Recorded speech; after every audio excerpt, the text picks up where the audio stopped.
Кайрадан да ишибизди баштай берсек.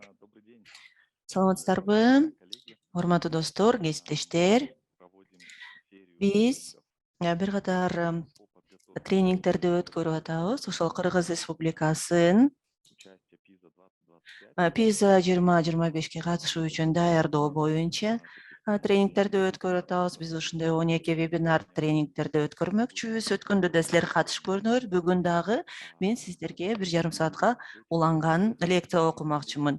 Мына ошол лекцияларда биз силер менен мына ушул азыркы заманбап коом кандайча түзүлгөндүгүн жана анын кандай функционалдык билимге ээ болушу керек, биздин окуучуларыбыз жана мугалимдерибиз кандай функционалдык билим алыш керек экен жана азыр заманбап дүйнө менен заманбап клубдун талаптары кандай экендиги туурасында сөз кылмакчыбыз. Ошондой эле бул лекциялардын учурунда биз абдан кызыктуу спикерлерди чакырган атабыз ушул тема боюнча. Жана мен бүгүнкү өзүмдүн лекциямды баардык тренингтер орус тилинде боло тургандыгын айтуу менен баштайын деп атам. Биз сиздер үчүн атайын кыргыз тилине синхрондук котормону уюштурдук. Сиздер кыргыз тилинде болуш үчүн силерде менюда, компьютерде ылдый жакта баскыч бар, глобустун сүрөтү менен. Ошону бассаңар, анан кыргызча же орусча деген жерден ошо тилди тандап алсаңар болот. Өзүңөргө ыңгайлуу болгон тилди. Эгерде телефондон кирип атсаңар, ылдый жакта 3 чекит бар, кошумча. Ошол 3 чекитти бассаңыздар, ошол жерден дагы тилди тандап алганга мүмкүнчүлүгүңөр бар. Эмесе биз ишибизди баштайлы. Бүгүнкү биздин тренинг технологияларга арналат, санариптештирүүгө арналат, абдан кызыктуу тема. Жана мына ошо дүйнөдө эмне болуп аткандыгына кайралабыз. Бизге кандай адистер керек болот жакынкы 5-10 жылдын ичинде. Жана биз ошол окуучулардын жаңы муунун кантип өстүрүп чыгышыбыз керек, жаштарыбызды кантип өстүрүшүбүз керек. Мына ошондой өзү үчүн, өлкө үчүн кандайдыр пайдалуу иштерди жасай ала тургандай жана ошондой эле атаандаштыкка туруштук бере алган жаштар менен окуучуларды кантип тарбиялашыбыз керек туурасында сүйлөшмөкчүбүз. Менин атым Эдуард Турдалиев. Мен 23 жылдан бери ошо технологияларга байланышкан чөйрөдө иш алып барам. Абдан көп долбоорлорду чет өлкөдө, Кыргызстанда жүзөгө ашыргам. Жана ошол акыркы учурда кандай долбоорлорду ишке ашырдык дей турган болсо, бизде түндүк деген долбоор болгон. Силер баарыңар билесиңер болуш керек. Ал эми азыр болсо мен ошол салык жолжоболорун санариптештирүү боюнча долбоордо иштеп атам. Бүгүн мен силер менен бирге өзүмдүн талдоонун жыйынтыктары менен жана Кыргызстанда эмне болуп атат жана жалпы рыноктарда эмне болуп аткандыгы туурасында көз карашым менен бөлүшсөмбү деп турам.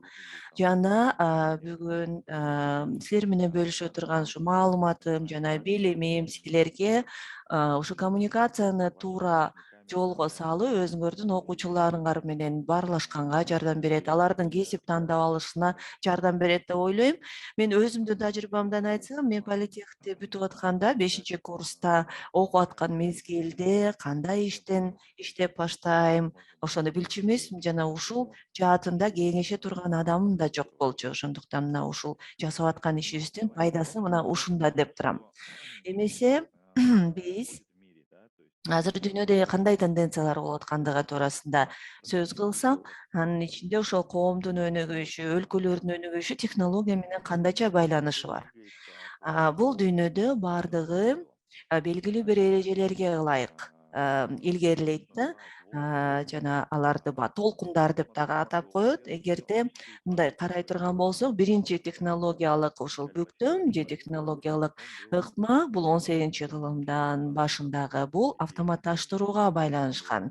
Ал жерде негизги энергиясы бул ресурсу бул суунун энергиясы болчу.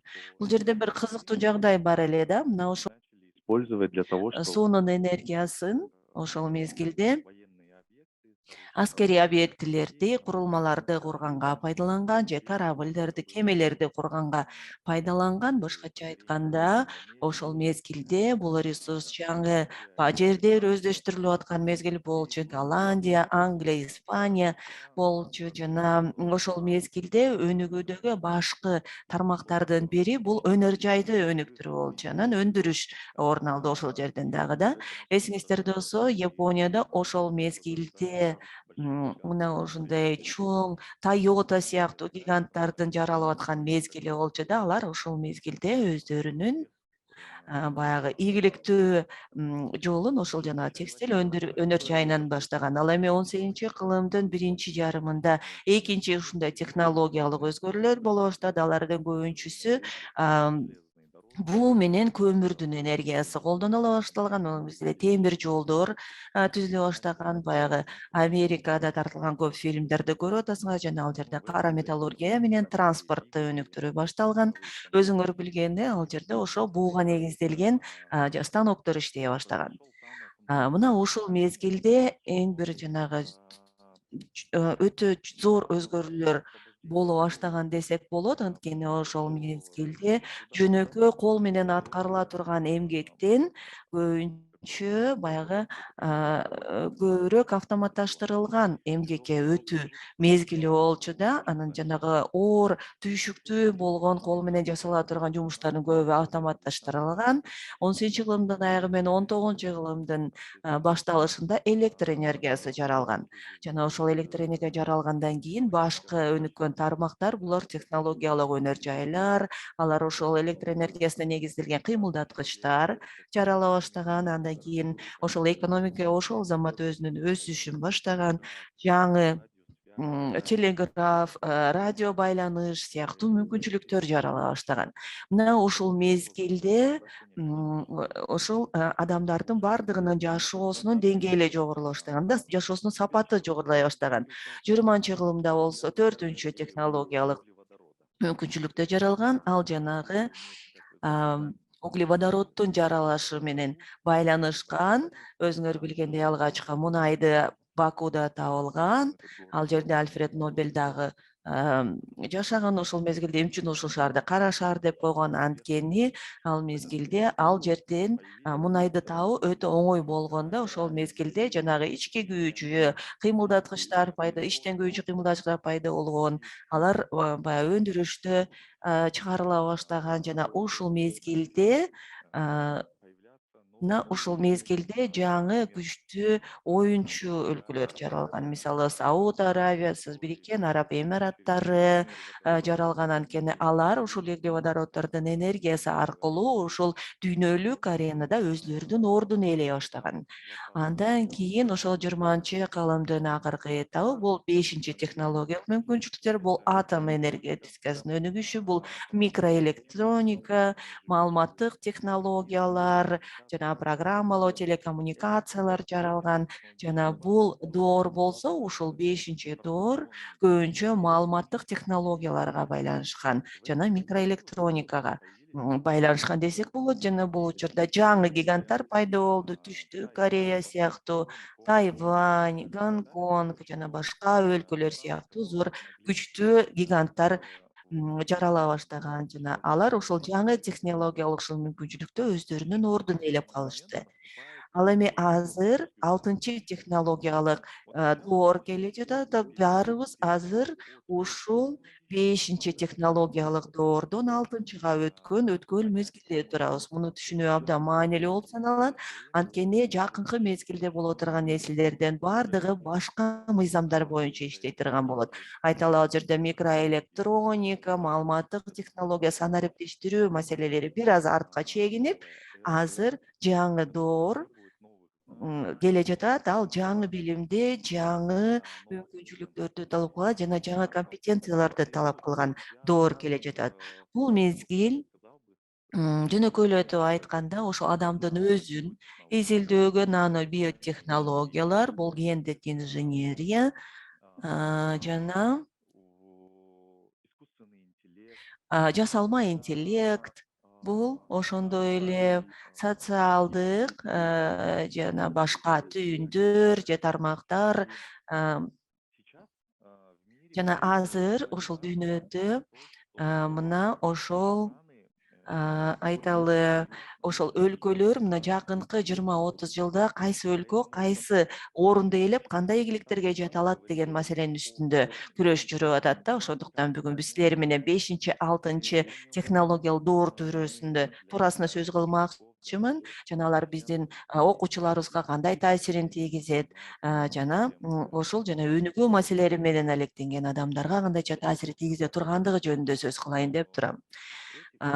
Белгилеп кое турган нерсе мына ошол фазалардын баардыгы белгилүү бир мыйзамдарга баш ийет жана аларды өз убагында аларды Кондратьевдин циклдери деп коет да, ал убагында эле болгон. Башкача айтканда өнүгүүдө дайыма цикл болуп турат, дайыма баягы бийиктөө, анан кийин кайра төмөндөө циклдары орун алып турат жана ар бир жолу жогорулаган сайын, жогорулаган мезгилде ошол дүйнөлүк көз караштан алганда өзгөрүштөр болот. Көпчүлүгү өлкөлөр күчтөнүп, анан башка өлкөлөр тескерисинче алсызданганга алып келет. Андан тышкары бул жерде Кыргызстан анын ичинде биз мына ушул өзгөрүүлөрдө Кыргызстан кандай орунду ээлеш керек? Мен айтып кое турган нерсе бул технологиялар дайыма мына ушундай абдан чоң бир олку солкулуктардын учурунда жаралат. Көбүнчө бул каржылык кризистерге байланыштуу. Өзүңөр билгендей, азыр алгачкы Америкалык депрессия болгон, эсиңерде болсо, анан кийин улуу депрессия болгон. Анан алардын баардыгы сөзсүздө дүйнөлүк согуштар менен коштолуп келген. Жана белгилеп кое турган нерсе мына ушундай жол менен технологиялар жана каражаттар же акча ошол өлкөлөрдүн өнүгүшүнө же кайра алсызданышына чоң таасирин тийгизет жана көптөгөн өлкөлөрдө адамдардын жашоо сапатынын жакшырышына же начарлашына таасирин тийгизет. Белгилеп кое турган нерсе дайыма ушундай өзгөрүүлөрдүн жүрүшүндө көбүрөөк күчтүү болгон, көбүрөөк инновациялуу болгон өлкөлөр жаралат жана ошол инновациялар менен технологиялар дайыма өтө оор болгон мезгилде өнүгөт да, татаал мезгилде. Баары жакшы болгон мезгилде инновациялар болбойт негизи. Мен буга мисал катары айтып койсом, мисалы ушул технологиялар айталы согуш учурунда жаралган технологияларга кайрылсам, мисалы газоконденсат. Башкача айтканда Германияда мунай жок болчу, бирок аларда көмүр бар болчу. Ошондуктан алар көмүрдү газга айландырганды үйрөнүштү да. Же болбосо Экинчи дүйнөлүк согуш учурунда айталы опиум жок болсо, баягы ошол жарадар болгон жоокерлердин баягы оорутуусун жокко чыгаруу үчүнчү, андан ошол мезгилде согуш учурунда жаралган бул дагы. Мен эмне үчүн муну айтып атам? Анткени баягы кадимкидей эле күнүмдүк тынч жашоодо технологиялар жакшы өнүкпөйт балким ал экономикалык жактан пайдасыз болушу мүмкүн кирешесиз да. Бирок ушул кризис жаралган мезгилде жана кандайдыр бир катаклизмдер, чоң бир олку солкулуктар учурунда технологиялар жаралат. Мисалы азыр силер өзүңөр көрүп тургандай эле биздин ошол континенттеги жагдай боюнча айта турган болсок, азыр дрондор жаралып атат, туурабы? Анткени азыр согушта жүргөндө алардын баары гибриддик мүнөздө жүргүзүлүп атат жана дрондор өзүнүн бир ээлеген ордулары болуп атат. Бул дагы бир өнүгүүгө бир түрткү болушу мүмкүн. Анткени жакынкы 20-30 жылдын ичинде дрондор абдан көп адамдын ишмердик жүргүзгөн чөйрөсүн алмаштырып коюшу мүмкүн. Технологиялык жактан өнүгүү учурунда дайыма чемпиондор жаралат, айталы өзүнүн позициясынан тайган өлкөлөр болот, же болбосо жаңы ушул жаралган орунду ээлеген өлкөлөр жаралат. Белгилеп кое турган нерсе, мына силер азыр көрүп атасыңарбы, тарыхый өсүштүн сызыгын көрүп атасыңар. Мына ошол Биз технологияларда да ушундай өсүштүн сызыгы болот да, андан кийин биз мына ушундай бир божомол жасашыбыз мүмкүн да. Айталы ушул өсүш дагы ушундай эле улана берет десек, бул туура эмес болуп калышы мүмкүн. Анткени чындыгында бардык технологиялардын баары мындай сызык түрүндө эмес, экспоненциалдык түрдө, ошондой мүнөздө өсөт да. Ошондуктан адамдар биз божомол деп аткан нерселердин бардыгы чындыгында туура эмес болуп калат. Анткени бул жерде экспоненциалдык жарылуу же өсүш болушу мүмкүн да. Башкача айтканда, мына ушундай экспоненциалдык өсүш болгон мезгилде бир технологиялык бир секирик болушу мүмкүн. Жана экинчи принцип бул биздин ошол кадимки эле адамдын стандарттуу ой жүгүртүүсү алдын ала ушул экспоненциалдык өсүштү болжолдой албайт. Мисалы үчүн кантип аныктаса болот? Айталы, бир жакшы бир мисал айтайлы да. Бул жана адамдын ДНКсын изилдөө дейли. Ошо 24 жылдын ичинде 1% изилденген болчу. Жана бардыгы болжолдошсо дагы бир 100 жыл керек болот. Мына ушул ДНКны толугу менен изилдеш үчүн деп айта башташканда, айталы ошол негизги учурларын өнүктүрүш үчүн. Бирок ДНКнын 1 жылдын ичинде калган 99%-ын изилдеп алды да. Башкача айтканда, экспоненциалдык өсүш болду бул жерде. Жана дагы бир маанилүү нерсе, бир аз баягы эртерээк убакытка кайрыла турган болсок, мына ошол жанагы өсүш болгонго чейинки учурда айта турган болсок, адатта бул жерде изилдөөчүлүк институттар турат. Анткени алар ошо божомолдо изилдөө, баягы жакынкы 20-30 жылга карата божомолду изилдөө менен алектенет эмеспи? Андан кийинкисин карай турган болсок, өсүштөн кийинкисин рынокто абдан көп атаандаштык жаралат. Жана ошол жерде бир орунду ээлөө оор болуп калат да. Ошондуктан Google, Microsoft, Tesla сыяктуу компаниялар чындыгында дайыма мына ошол болуп аткан технологиялар менен долбоорлорду изилдегенге аракет кылышат да. Баягы ушундай экспоненциалдык өсүшкө алып барууга мүмкүн боло турган технологияларга көбүрөөк көңүл бурушат. Мисалы, силер өзүңөр билесиңер, Tesla деген автомобиль бар. Чынында электромобилдер 50-жылдардан бери эле эксперименттен өтүп келе жатат. Бирок ушул убакка чейин социумда, саясатчыларда, экономикадагы даяр эмес болчу мына ушундай өзгөрүүлөргө. Мына эми ошол учур келип жетти окшойт да. Анткени электромобилдер бүгүнкү күндө кеңири колдоно баштады. Мына ушундай эле каалагандай долбоорлор, технологиялар жөнүндө ушундай айтсак болот да биздин жашообуздагы. Анткени биздин жашообуз баягы чектелген, мезгили бир 20 жаштан 40 жашка чейинки учурда баягы кесипкөйлүк менен иш алып барсак болот го. Мына ушул мезгилде ушул келечектүү болгон ошол технологиялар менен алектенгенге убакыт короткубуз келбейт. Ал эми биз ошо балдарыбызга билим берип аткан мезгилде, мектеп окуучуларга билим берип аткан мезгилде эң ошол негизги мультифункционалдуу билим берүүдөгү башкы нерсе бул балдардын компетенциясы, билими болушуна жетишүү. Ошондой эле кайсыл тармактарда жакшы бир өсүш боло тургандыгын божомолдоп, кандай долбоорлор ийгиликке ээ болушу мүмкүн экендигин жана алар өзлөрүнүн практикалык билимин кайсы жактан колдоно ала тургандыгына багыттама беришибиз керек да. Бул абдан маанилүү сабак болду мен үчүн өзүмдүн ишимде алган. Анткени абдан көп долбоорлор ишке ашырылат, анан алар аябай керектүүдөй сезилет да. Адегенде баягы алардын дарамети чоңдой сезилет. Бирок көбүнчө 10 жылдаган убактысын адамдар мына ушул билимдерди алганга жумшайт, бирок өзгөрүүлөр болбойт. Анан бирок ошол технологиялык жанагындай жарылуу болгондон кийин ошол заманда экспоненциалдык өсүш болот да.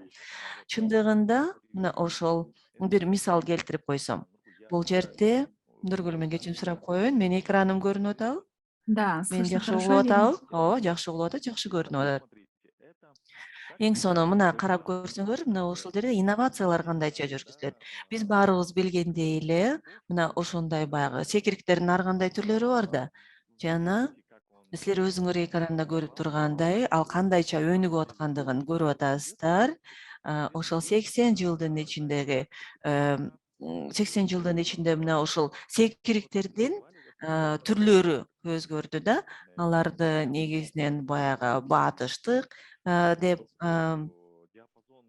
андан баштап айта турган болсок, мына ушул бийиктиктин диапазону 1-10 сантиметр плюс-минус болчу да. Ошондо адам дайыма 10 сантиметр бийигирээк ошол планкадан секиргенге аракет кылганда 80 жылдын ичинде. Андан кийин ошол секириктин башка түрүн ойлоп табышты. Ушул акыркы 40 жылдын ичинде пайдаланып келе жатат. Ал эми эң акыркы секирек ошол Олимпиада оюндарында жеңил атлетикага колдонулган, бул Fedberer Flop деп аталат. Бул ошо Fosbury Flop, ал ошол мезгилде муну жасаган мүмкүн эместей сезилген ушул секиректи жүзөгө ашырды да. Ал эми азыр силер көрүп тургандай, бул боюнча азыр 2,5 метрлик бийиктиктеги рекорддор коюлуп атат да. Ушинтип технологиялар дайыма инновациялар аркылуу өнүгүп турат. Бир караганда баягы жөнөкөй эле адамдын секириги баягы белгилүү бир бөгөттүн үстүнөнчү, анын дагы ошо өнүгүүсүнүн өзүнүн мыйзамдары бар экендигин ушул мисалдан биз көрүп турабыз да. Мына ошо кандай технология болсо да ушундай мисалдар аркылуу өнүгүп турат. Дагы белгилеп кое турган нерсе, азыр мен буга кайрадан кайрылып айтайын, жана экспоненциалдык өсүш деген слайдка кайрылып келсем, анын ошо өсүшү кайра анын кулашына дагы алып келиши мүмкүн да. Кайра мисалы биз ошол технологиялар же билимдерибиз дайыма эле баягы акырындык менен түз сызык боюнча өзгөрөт десек, ал туура эмес. Чындыгында ошол көпчүлүк компаниялардын жок болуп кетиши, көпчүлүк ошо кандайдыр бир түзүмдөрдүн, экономикалык, саясий түзүмдөрдүн жок болуп кетиши дагы ушул экспоненциалдык болушу мүмкүн. Мындай жакшынакай келатып эле анан кийин урап түшүшү мүмкүн. Мына биздин баарыбыз күбө болгон ошол мисал катары мен Кода компаниясын айтсам, мисалы 96 жылы абдан ири компания болчу да, 28 миллиард доллар акча жүгүртүүсү менен жана 140 миңге жакын кызматкерлери болчу. Ал эми 2012 жылы ал банкрот болуп калды. Башкача айтканда ал көп эле жашады, бирок ал тез жок болуп кетти да. Мына 2012 жылы толугу менен банкрот болуп калды. Ал эми азыр болсо Instagram пайда болду. Ал дагы экспоненциалдык түрдө өстү. Ал азыр 1 триллион долларлык деңгээлдеги капитализациясы бар. Ошондой эле Key компаниясында дагы ушундай. Баарыбыз убагында 2000 жылдардын башында баарыбыздын уюлдук телефон алганга умтулуп жүрчүбүз. Ошол башка анын атаандаштары жок болчу. Ал эми азыр Apple компаниясы пайда болду рынокто жана мына ошол өзгөрүүлөр эмне үчүн ушундай жүрүлөт? Мисалы үчүн Nokia компаниясы эмне үчүн жок болуп кетти? Бул жерде теориялар көп эле болушу мүмкүн, бирок ошол гипотезалардын бири бул Александр Брин ошол мезгилде ошол Google'дын негиздөөчүсү ошо Android операциялык системасын иштеп чыккан. Жана ал ошол мезгилдеги эң бир кыйын компаниялардын бири болгон Nokia'га келип, ал менен бирге мына ушул Android системасын ишке киргизели деп сунуштаган. Бирок Nokia болсо буга көңүл бурбой, көңүл кош эле мамиле жасап койгон. Мунун келечеги анчалык деле болбойт деп ойлоп, андан ары ошол Symbian операциялык системасын колдоно берди да. Анан бирок дүйнөдө азыр уюлдук телефондар аябай дүркүрөп өсүп атат. Алар көбүнчө ошо iOS операциялык системасы дагы иштеп атат жана Android операциялык системасы бардык телефондордо азыр колдонулат. Мына ушинтип технологиялар өзгөрүүгө дуушар болот жана алар көпчүлүк баягы ушул катышуучуларга жаңы мүмкүнчүлүктөрдү берет. Ал эми буга ыңгайлаша албай, өзгөрө албагандар рыноктон четте калат. Мына азыр дагы биз баарыбыз байкагандай эле ошол телекоммуникация жаатында да өзгөрүүлөр болуп атат. Мен абдан бир кызыктуу долбоор жөнүндө айтып берейин дедим эле. Мисалы уюлдук телефондор 10 жыл мурда ушунчалык кирешелүү, ушунчалык бай болчу да. Анткени алар эч убакта инновациялар жөнүндө ойлонушпаган. таанышчу эмес алардын оюнча. Бүт ошо жашоосунун баарында эле чоң каражаттарды таап берем, анткени байланыш дайыма керек деп ойлогот. Бирок 2000-жылдардын башталышында бир WhatsApp деген компания пайда болду жана азыр эч ким ушул WhatsAppсыз жашоосун элестете албаган жагдайда жашап атабыз жана биринчи жолду бул ошол Гонконгдо жаңы жылдын түнүндө уюлдук телефон абдан көп каражат жок калганда, анткени баардыгы SMS аркылуу эмес, WhatsApp аркылуу жаңы жыл менен куттуктоолор көбүрөөк болгондо, ошондо биз WhatsApp компаниясын ошол SMS-тин өлтүргүчү деп атап коечубуз, бирок чындыгында бул жалпы телекомду талкалаган компания болду да. Азыр баарыбыз WhatsApp'ты колдойбуз, WhatsApp аркылуу файлдарды жөнөтөбүз жана бул бүгүнкү күндө эң башкы шаймандардын бири болуп калды биздин күндөлүк турмушубузда.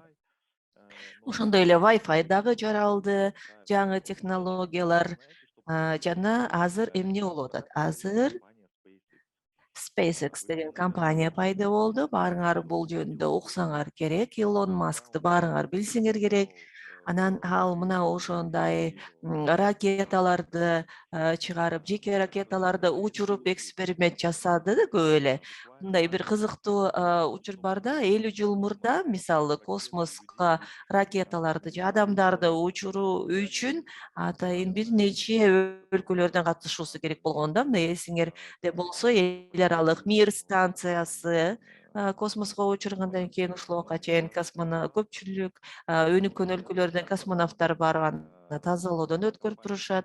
Ал эми азыркы мезгилде SpaceX компаниясы технологиялар катары өзү эле бир жеке компания космоско мамлекеттерге караганда жалгыз өзү эле ракеталарды учурганга мүмкүнчүлүгү болуп атат.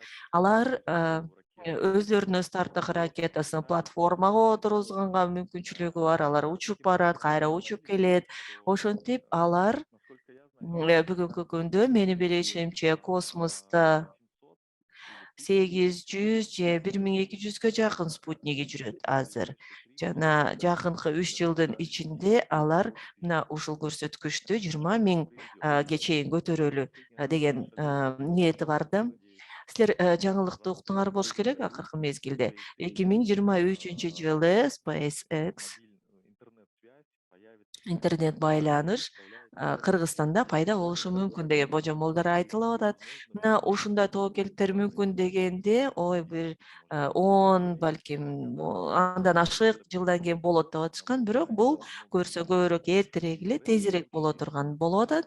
Жана бул учурда белгилеп кое турган нерсе, көпчүлүк компаниялар интернет провайдерлердин рыноктун көп жагын жоготуп алышат да. Технологиялар мына ушинтип өнүгөт. Ал эми азыр мисалы 21-кылымдагы чакырыктар кайсы деп айта турган болсок, бул жерде башкы белгилеп кое турган нерсе бул санариптик технологияларга жана гендик инженерияга байланыштуу. Келгиле анда гендик инженерия жөнүндө айтып баштайлы, анан ушул темадан кийин кайра санариптик технологияларга өтсөк. Гендик инженерия деген бул мындай жөнөкөйлөштүрүп айта турган болсок, мисалы окумуштуулар бул жаатында азыр иш алып барып атышат. Алар ошол адамдын генине таасир этүү мүмкүнчүлүгүн тапканга аракет кылып атышат. Мисалы, айталы, ашыкча салмак менен күрөшө турган генди тапканга аракет кылып атышат. Же болбосо ошол генди өзгөрткөндөн кийин ошол адамдын такай тиши өсө турганга жетишкенге аракет кылып атышат. Демек, эгерде адамдын тиши дайыма өзү эле өсүп тура турган болсо, көпчүлүк кесиптер жок болуп кетет да. Мисалы, стоматологдор, тиш доктурлар, айталы, же фитнес залдар жабылып калат, же нутрициологдор азыр аябай популярдуу болуп атпайбы? Мына ошолор жок болуп кетиши мүмкүн да, ошол кесип катары. Анан мен таң калтырган нерсе азыр ошол генди изилдесе болот. Мисалы үчүн мурда бир адамдын генин изилдеш үчүн $1 миллион каражат керек болчу. Азыр бул $200 же $300 эле турат. Башкача айтканда, силер өзүңөрдүн маалыматтарыңарды жөнөтсөңөр болот. Пробиркага салып алып почта боюнча силерге бир айдан кийин силердин гендериңерди жөнөтүшү мүмкүн. да ушундай мүмкүнчүлүктөр бар. Силерде ата бабаларыңар ким болгон деген кенди жөнөтөт, ал гана эмес кандайдыр бир ооруларга ыктуу экендигин, инсультпу же ракка же кандайдыр бир илдеттерге ыктуу болушуңарды дагы аныктап бере алат.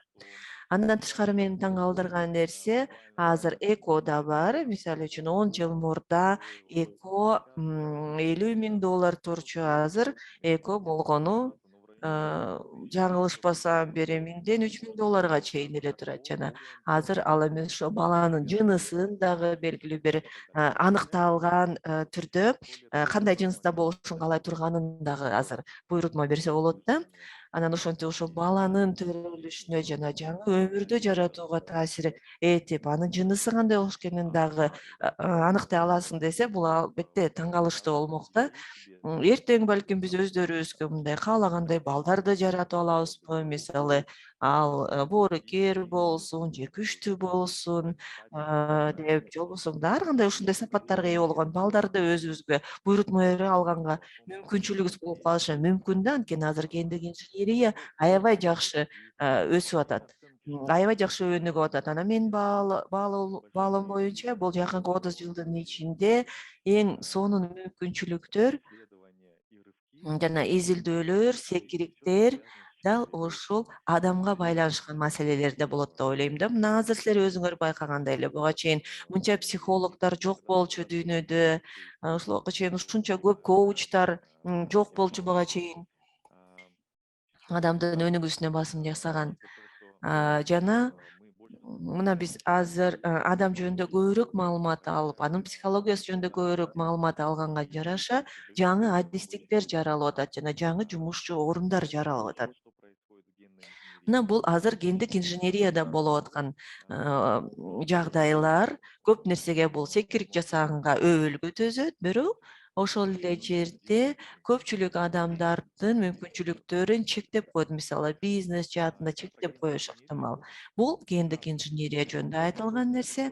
Ал эми бул жөнүндө кененирээк мен санариптик технологиялар жөнүндө айтып берейин деп атам. Мен байрактарды эмне үчүн койдум бул жерге? Баягы баарыбыз билебиз болуш керек. Муну азыр толугу менен автоматташтырылган мүнөздүү иштей турган дрондор бар. Ал эч кимге көрүнбөйт, бирок ал кандайдыр бир атайын операцияларды жүзөгө ашырганга мүмкүнчүлүгү бар. Жана аларга каршы бул дүйнөдө эч бир өлкөнүн антибиотиги жок десек болот да, же антивирусу жок десек болот да. Ал менен кантип күрөшүү керек билбей атат да. Айталы, мисалы үчүн бир 1,5 килограмм эле болушу мүмкүн салмагы, кандайдыр бир жарыгылыч заттарды же баңги заттарды ташышы мүмкүн. Же болбосо бул дрондор айталы келечекте мен мындай болжолдоп эле айтып көрсөм, кандайдыр бир сервис таксини жүзөгө ашырышы мүмкүн, жанагы жүктөрдү ташый турган. Бирок ошо кененирээк токтоло турган болсок, бул технологияларда дагы абдан көп чакырыктар менен коштолот. Айталы, көпчүлүк чектөөлөргө алып келет. Мисалы, бул кибер коопсуздук жана эркиндик. Адамдар, мисалы үчүн, технологияларды колдогон мезгилде абдан көп өзүбүз жөнүндө маалыматты жаратып атабыз. Жана чындыгында эле ушул маалыматты барган сайын коргоо улам оор болуп келатат жана ал адамдардын эркиндигине да таасирин тийгизет да. Мен бул туурасында өзүнчө дагы айтып берем кийинчерээк. Мына демек мына ушундай технологиялардын натыйжасында ошол социалдык түйүндөр аркылуу башкарса боло тургандай коомду түзсө болот да. Мисалы үчүн айталы, ошол эмне деп коет, жана фейк адамдар жаралып атат. Алар кандайдыр бир контент же күн тартибин жасап атат, жайылтып атат дегенде. Бирок ошол эле мезгилде санариптик технологиялар ошол жумушчу орундарынын азайышына алып келет. Мына биздин дүйнө эмнени көздөй кетип баратат азыр? Мына ошол дүйнөдө балдарыбызды баягы өздөрүнүн мүмкүнчүлүктөрүн аныктап, өздөрүнө татыктуу орунду таап алууга кантип жардам берсек болот деген маселе жаралат. Санариптик технологиялар дагы эмнелерге алып келет? Мына ошол дүйнөдөгү чыңалуу дагы күчөйт дагы, жана ошол дүйнөнүн түзүлүшү дагы алмашышы мүмкүн. Мына мисалдардын бири, мына азыр өзүңөр карап слайдтан көрүп тургандай, мен ушул сүрөттү эмне үчүн көрсөтүп атам? Бул Япониядагы бир храм. Ошол буддисттик храмга окшойт. Ал жерде робот турат жана ал робот келген адамдар менен баарлашат экен. Башкача айтканда, алардын ой пикирлерин угат, айткан нерселеринин баарын угат жана адамдарга жөнөкөй кандайдыр бир ошол адамдын көңүл буруусу сыяктуу таасир тийгизгенге аракет кылат. Силер өзүңөр билгендей эле Алиса деген түзүлүш бар эмеспи, өзүңөр билгендей, э? Анан ал болсо аба ырайы десе аба ырайын айтып берет. Анан кийин ассистент катары такси дагы сага тапшырык бергенге мүмкүнчүлүгү бар. Мына технологияларда кандай өзгөрүүлөр болуп атат? Демек, бул силер сайттан көрүп турган сүрөт компьютер IBM компьютерди биринчи жолу шахматтык партияны утуп алган. Ошол Гарри Каспаров да менимче ал менен ойноду болуш керек эле, тажрыйба үчүн. Мына ушул этаптан өттү компьютер. Жана азыр компьютер покер деген оюнду билесиңер, ошол покерди дагы компьютер утуп алганга үйрөндү да. Бул уникалдуу учур. Анткени покерде логика деле жок, мындай белгилүү бир эле логика да, анан ал сезимге негизделген баягы оюн эмеспи? Анан покер бул покер бул өз оюн анан көбүнчө баягы калп айтып, анан сезимдерге негиздеп, анан жакшы карталары жок болсо деле калп эле менде бар деп ошол утушка ээ боло турган оюн эмеспи? Анан бирок компьютер ушул адамдын эмоцияларын да түшүнө баштады. Жана ал кандай реакция кыла тургандыгын дагы түшүнө баштады да, анан адамдан ошо покерден утуп алган учурлар болуп атат. Мен бир мисал келтирип коеюн деп турам да, бул жерде айталы. Азыр бүгүнкү дүйнө компьютерлик көз караштан кандайча түзүлгөн дей турган болсок, Netflix компаниясын силер баарыңар билесиңер болуш керек. Бул компания өзү биздин ошол каалоо тилегибизди билип туруп, мына ушундай бир контентти жасаган мезгилде биз аябай кызыгып карай турган ошол контентти чыгара баштады да. Анын ичинде GPO компаниясы баягы ошол тактылардын күрөшү, так бөлүшүү оюну деген сыяктуу фильмдерди жаратып атат да. Бул фильмдердин баардыгы ошол режиссердун түшүнүгү менен жасашты. Ал дүйнөнү кандай көрсө, ошолор боюнча өзүнүн идеясын жеткизгенге аракет кылчу. Ал эми азыр көрүүчүлөр өздөрү эмнени көргүсү келсе, ошого жараша жасалып атат да. Мисалы силер кайсы бир сценарийди, мисалы трагедияны жаман көрсөңөр дагы ошол силер үчүн баягы кино жакшы хэппи энд менен бүткөн кинолорду көргүңөр келсе, ошондой жасап беришет. Же болбосо триллерди жакшы көрсөңөр, анда ошол триллер кандай аякташын кааласаңар, ошондой болуп аяктай турганда, ар кандай адамдар үчүн бир эле фильмдин аягын ар башкача кылып, ылайыкташтырып жасап берип атат. Муну кандайча жасалып атат? Демек, бул жерде компьютер өзү жалаң гана талдоо эмес, айталы, же болбосо ошол пайдалуу нерсе генерация кылбастан эле ал биздин жүрүм-турумубузду дагы өздөштүрүп атат. Анан бизге анын баягы баалоосу боюнча кандай керектүү нерселер бар экендигин аныктаганга мүмкүнчүлүгү жетип атат. Мына азыр айталы, абдан көп өзүңөр көргөндөй өздөрү автопилот режиминде айдай турган автомобилдер жаралып атат. Анан эми ошол машинелердин баардыгы бири-бири менен иштеше турган болсо, бири-бирин түшүнө турган болсо, жана ошол мезгилде авариялар жок болуп калат. Анткени машинелердин баардыгы кайсы жерге ал чыгып атканын билет, жанагы мисалы үчүн ичип алган же чарчаган, же бир нерсеге алаксып кеткен компьютер болбойт да туруп, алар дайыма така аткарышат. Анан кийин ГАИ кызматкарларын эмне кылабыз? Же болбосо азыр мисалы үчүн автомектептерде окуп аткан адамдар бар, же болбосо ошо жол кыймылын жөнгө салган адамдар мисалы үчүн эмне кылат? Же аттестациядан өткөрө турган комиссиядагы адамдар эмне кылат? Мисалы үчүн Кыргызстанда жалпы дүйнө боюнча толтура ушундай адамдар бар да, буларды эмне кылабыз? Башкача айтканда, мына ушул өзгөрүүлөрдүн өзүнүн болушу өзүнө дагы бир кошумча өзгөрүүлөр менен коштолот. Ошондуктан билбейм, эми силер мисалы ушул технологиялар жөнүндө сөз кылганда, айталы мен, мисалы кандайдыр бир нерсени сатып алгым келет деп айта турган болсом, 1-2 сааттан кийин өзүмдө фейсбугумду ачсам, ал жерде ошол нерсенин жарнамасы жарыя болуп калат, ошону көңүл бурдуңар беле? Анан, демек, биз адам катары бир жагынан абдан көп, бизге керектүү болгон жөндөмдөрүбүздүн кол жууп калып атабыз да, болгону биз компьютердин ээси гана эмес, белгилүү бир ушул нерселердин бир кулу сыяктуу болуп калып атабыз да. Мына бүт жерде ушундай болуп атат. Анан биз бир жагынан алганда технологиялар бизге жардам берип атат, баягы адамдын өнүгүшүнө, жашоосун жеңилдетип. Экинчи жагынан технологиялар адамдын сынчыл ой жүгүртүүсүн талкалап атат. Мисалы, азыр биз толугу менен социалдык тармактарда отурабыз. Мисалы, биз өзүнчө бир сессияны өтөбүз, ошо медиа сабаттуулук боюнча атайын сессия өтмөкчүбүз. Биздин баягы аң сенимибизге кантип таасир этип аткандыгы туурасында сөз кылмакчыбыз. Эми биз айталы, мына ошол чечим, өзүбүздүн жашообузда чечимди кабыл алганга болгон жөндөмүбүздөн кол жууп калып атабыз да. Мисалы, ушул пирамиданын үстүндө турабыз деп эсептесек, жада социум деп аталган пирамиданын үстүндө турганы менен биз ошол эле учурда мына ушундай баягы өзгөрүүлөрдүн объекти катары да болуп калып атабыз. Бүгүнкү дүйнө бул кардиналдуу түрдө айырмаланат. Мисалы үчүн азыркы технологияларда 18-кылымдагы технологиялар өтө көп нерсени деле өзгөрткөн жок. Ал эми азыр болсо болуп аткан азыркы өзгөрүүлөр дүйнөдөгү, алар буга чейин эч качан болбогон нерселер жүзөгө ашырылып атат да.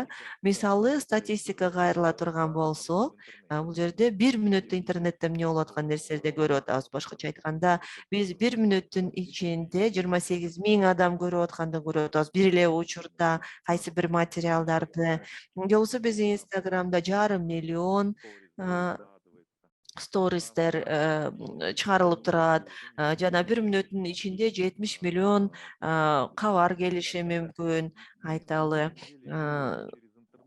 негизи биз дайыма интернет аркылуу абдан көп маалымат менен контенттерди жаратып турабыз жана алар кандайдыр бир жол менен алар аккумуляцияланып же топтолуп, талданып, анан жаңы мүмкүнчүлүктөрдү бериши мүмкүн. Же болбосо бизде азыр мына ушул кийин кереги тийбей турган бир өзүнчө муун жаралып атат десек болот.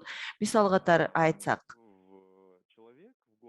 адам жылына адамзат жалпысы менен баардыгын эле айтпай эле коеюн, бирок жалпысы жолунан айта турган болсок, ондогон жылдар бою атайын изилдөөлөр жүрүлүп атат жана ал жерде алардын жыйынтыгы боюнча баягы өзүнчө баягы өнүмдөр жөнүндө сөз болот да. Мисалы үчүн жана жасалма эт, соядан жасалган эт десек болот. Бул жасалма эт да. Мисалы, ошол этти өндүрүү кандай оор экендигин билесиңер, Мисалы үчүн айталы, силерде музоо болуш керек, музоону чоңойтуш керек, анан ага тоют бериш керек. Биз анан 2-3 жылдан кийин барып гана андан биз кадимки этти алсак болот. Ал эми бул процессте озот болгону бир нече саатка. Мисалы үчүн ошол торпок жей турган ошол тоютту алып туруп эле андан эт кылып чыгарса мүмкүнчүлүк болуп атат да. Азыр айрым компаниялар бир нече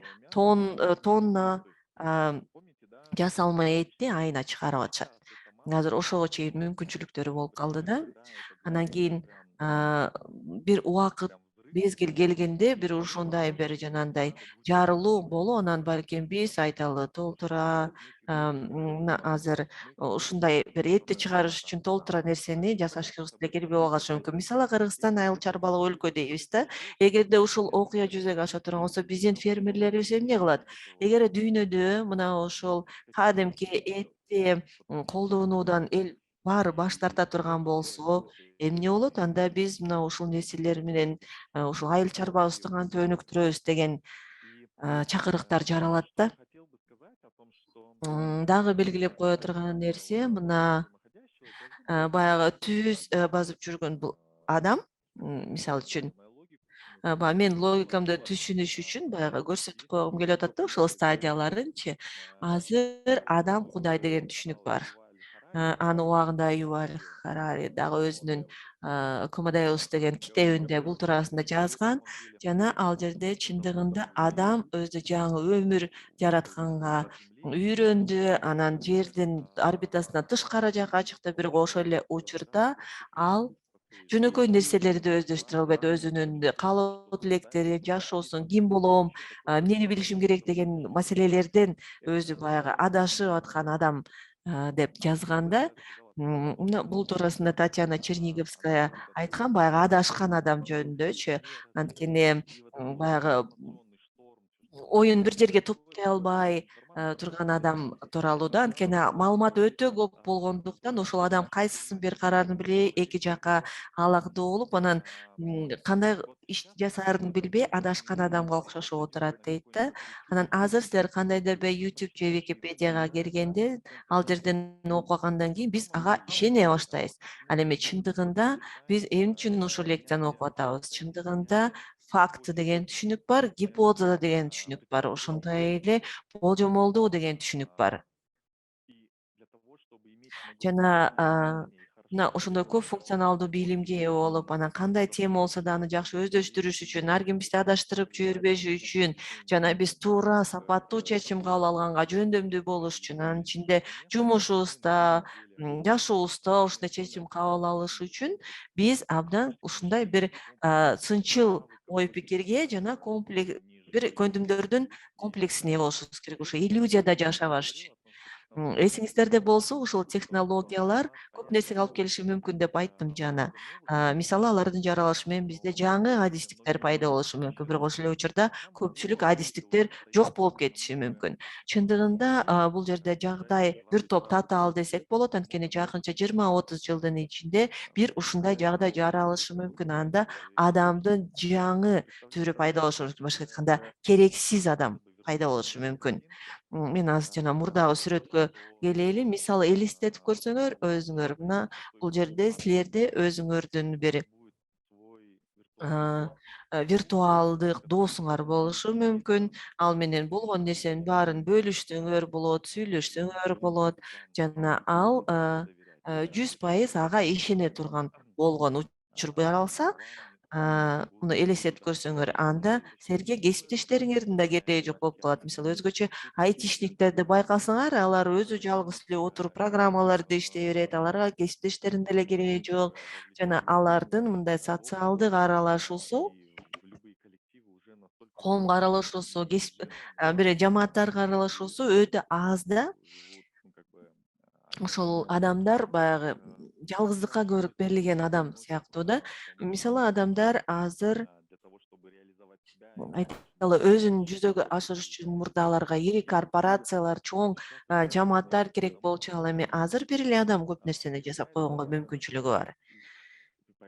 Жана керексиз адам жаралып атат да бул жерде. Анткени биз ар бир жолу мына ушундай технологиялардын өнүгүүлөрү аркылуу керексиз болуп калышы мүмкүн. Биринчиден, анан кийин көпчүлүк ошол адамдар жаралгандан кийин алардын негизги функциясы керектөө эле болуп калат да. Азыр дүйнө мисалы 80% ошол пайдалуу нерселерди жаратып атат. Ал эми 80% болсо жөн эле ушул жаралган нерселерди колдонуш үчүн, мисалы контентти колдонуш үчүн, тамак ашты колдонуш үчүн, кийим ашты сатып алыш үчүн гана жашап жүргөндөй сезилет да. Башкача айтканда, азыр жалпы дүйнөдө 2 миллиардан ашык адам жана 8 миллиардга жакын адам алардын көпчүлүгүнөн эч кандай пайда келбей эле, алар жаралган нерселерден же ошо кызмат көрсөтүүлөргө төлөбөш үчүн гана жашап жүргөндөй да. Жана бул жерде адамдын иши ушул керектүү деле болбой калышы мүмкүн. Бизде жасалма эт боло турган болсо, бизде ошол замат эле, мисалы үчүн например, производит там антибиотики для или там какие-то гормоны для Ал жерде роста. кандайдыр бир өсүш үчүн гормондорду эмес, бул жерде бизде санитарлар жок болуп кетиши мүмкүн да.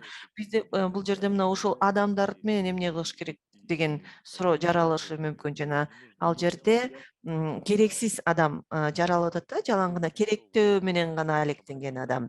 Ошон үчүн бул жерде көңүл буруп турган нерсе ошол педагогдор үчүн силерде балдарыңар бар, неберелериңер бар. Анан силер да биринчи кезекте Чтобы мы все были конкурентоспособны. И надеюсь, вы сможете потихоньку жана силер ошол акырындык менен мына ушул биздин балдарыбыз үчүн, мектеп окуучулары үчүн акырындап жеткире турган маалымат мына ошол алдыда турган, ошол адамзаттын алдында турган чакырыктар өтө татаал экендигин жеткиришиңер керек.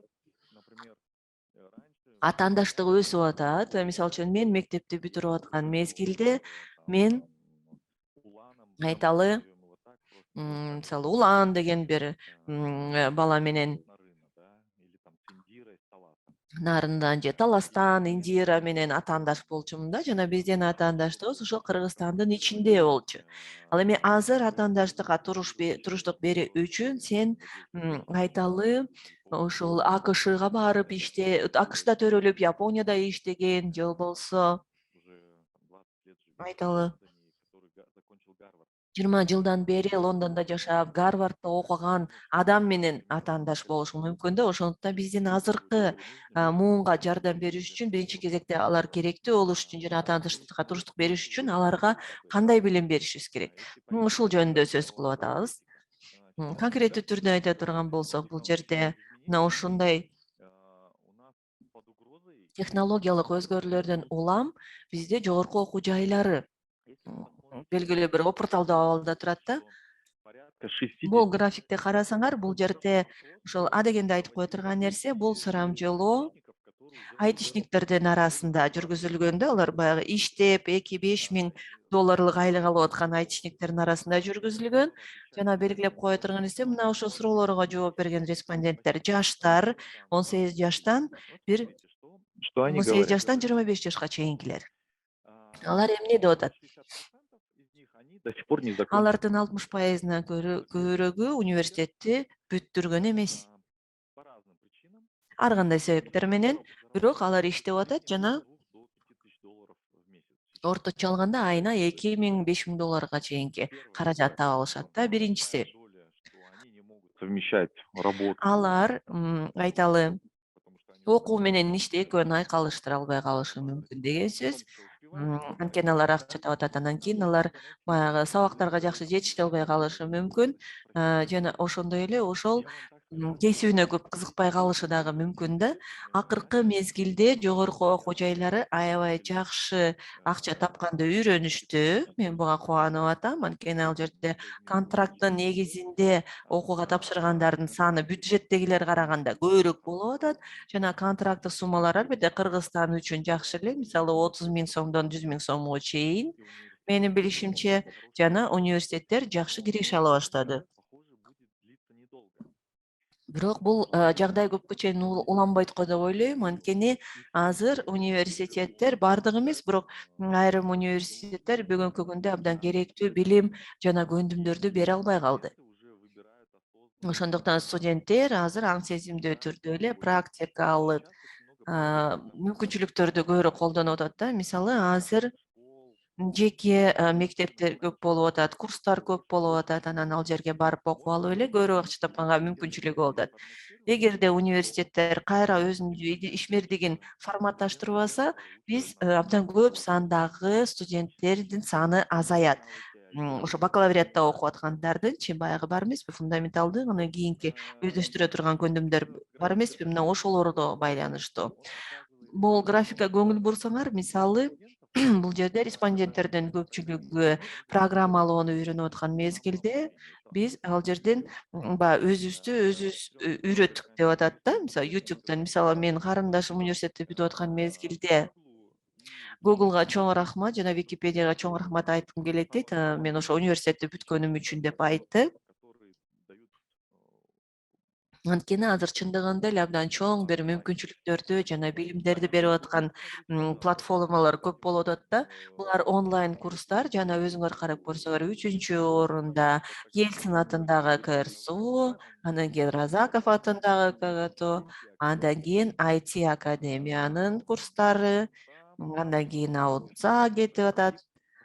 Жана карап көрсөңөр башка университеттерде эмне болуп атат? Биздин университеттер азырынча адамдарды программалоого үйрөтө албай жатат да, жана адамдар ал жака баргылары келбей калды. И в чем различие там курсов, почему Ошол студенты курстардын ортосундагы айырмачылыктары кандай дей турган болсок, биринчиден бул чындыгында эле быстротечный, баягы дүйнө абдан тез өзгөрүп атат жана бүгүн 4-5 жыл убактысын ошол билим алганга же жогорку окуу жайларында окуганды каалашпайт. прикладного характера, Жана мен өзүмдүн мисалым боюнча айта турган болсом, мен убагында политехти бүткөм, радиоэлектроника адистиги боюнча жана 5-курстан мен ошол мезгилде өзүм компьютерди колдонгонду билчү эмесмин да. Бул ошол мезгилде эң бир алдыңкы технологиялык университет болчу, бирок мен 5-курста ошол компьютерди колдонгонду жакшы билчү эмесмин. Мисалы, Excel'ди билчү эмесмин, PowerPoint'ти билчү эмесмин, жөнөкөй эле нерселерди.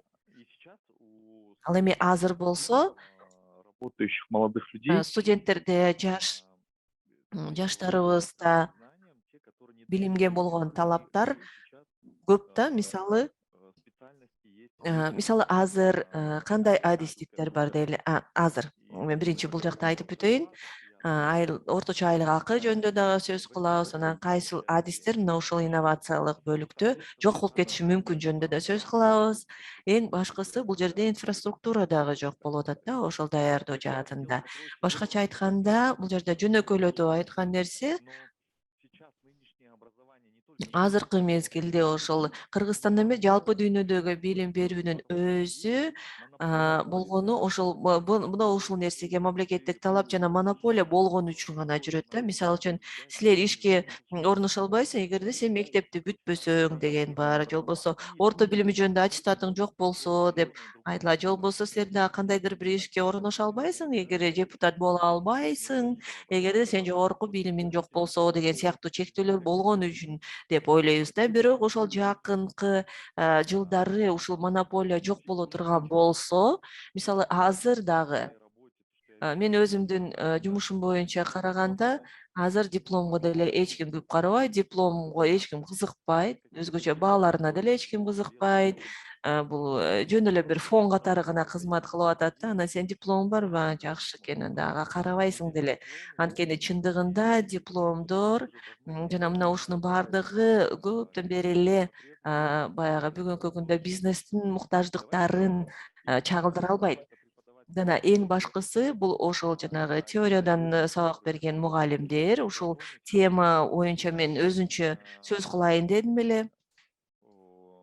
мы же до сих пор, Айталы, например, биз учимся ушул по убакка чейин картинкам. биологияны сүрөттөр боюнча үйрөнүп атпайлыбы? Мисалы, бизде айталы ошол балдарыбызды На фабрику там бир фабрикага где алып барып, делаются яйца, да. ал жерде мисалы үчүн жана тооктордун жумуртка Все делают тооктор кандай жумурткалай турган ошо процессти көрсөткөнгө мүмкүнчүлүгүбүз жок да. Бирок биздин балдарыбыз айталы мындай жөнөкөй нерселерди барып көргөнгө мүмкүнчүлүгү жок болуп атат. Же болбосо биз баарыбыз мисалы мектепте электроэнергиясын изилдейбиз. Анан бирок бизде жөнөкөй гана лабораториялар да жок болуп атат да. Мындай бир динамо машинаны биздин балдарыбыз өздөрү аны чогултуп магниттердин жардамы менен ошол өткөргүчтөрдү колдонуп, анан анын жардамы менен ушул машинанын жана динамиканын жардамы менен аны иштетип, электроэнергиясын алганды жасай ала турган ушундай лабораториябыз дагы жок да. Мына ушул жагы аябай биздин чоң кемчилигибиз да. Чындыгында биз абдан көп бир кеңинен билим бергенге аракет кылабыз, бирок ошол эле учурда ошол билимди иш жүзүндө кандайча колдоно тургандыгын мүмкүнчүлүк бере албай жатабыз да. Чынында эле муну кантип жасаш керек экендигин иш жүзүндө көрсөтө албай жатабыз. Биологияны да биз ушинтип эле изилдейбиз. Мисалы үчүн адамдардын органдарындагы сүрөт боюнча көрөбүз. Жакында эле менин кызым өзүнүн баягы дептерине жазып атат да. Бул эмне? Бир сүрөт тартып атыптыр да. Анан бул Бул кандайдыр бир предметпи же бул эмне деп сурадым да ошол сүрөттөрдү аткан мезгилдечи. Мисалы, мисалы үчүн ошол рак жаныбарды ал сүрөтүн тартып коюптур да. Анан чындыгында азыр принтерди сатып алып эле бир нече ошол жаныбардын түрлөрүн басып чыгарып алыптыр, анан көрсөтсө болот да, мисалы. Анан мына ушундай система, ошол алган билимин практикалык жүзүндө көрө албай турган болгон ушундай система, анын ичинде жөнөкөй эле мындай инфраструктуралар жок да, мындай ошол өздөрүн алып барып көрсөтө турган мүмкүнчүлүктөр жок болуп атат биздин билим берүүбүздө. Эмесе биз мен азыр силерге ошол маалыматтык технологиялар жана жалпы эле технологиялар Кыргызстанда кандайча жаралгандыгы туурасында кыскача айтып берейин деп атам.